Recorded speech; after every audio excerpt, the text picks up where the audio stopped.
Hallo, ek is Ronel Besuidenhout en jy luister na 'n voorlesing van Geeskragtig.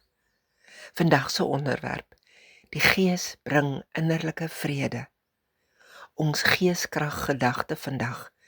Die Gees is jou anker wat jou vashou midde 'n wêreld vol onrus. Die woord van God, dis aldus Filippense 4:7, beloof ons dat ons eerlike gebede beantwoord word. Hoe weet ons dit? 'n vrede wat sogenaamd alle verstand te bowe gaan, begin in ons harte heers.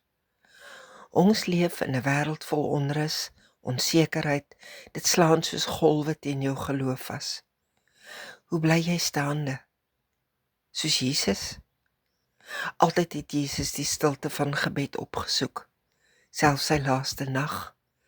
Hy het sy vrede gevind in die teenwoordigheid van die Vader. Net so bring die Gees jou innerlike vrede, nie deur die wêreld stil te maak nie, maar deur jou hart vas te hou in God se teenwoordigheid.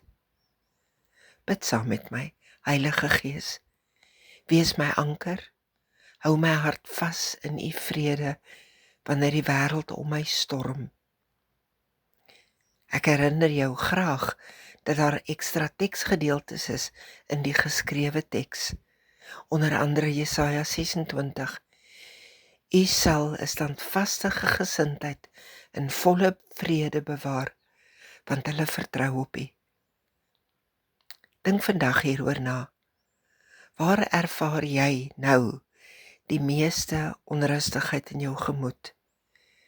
En hoe kan jy die Gees toelaat om jou hart te bewaak met sy vrede? Môre se vraag: hoe gee die Gees jou die krag om te hoop wanneer alles donker lyk? Tot dan, mag vandag vir jou 'n dag van innerlike vrede wees. Mooi bly.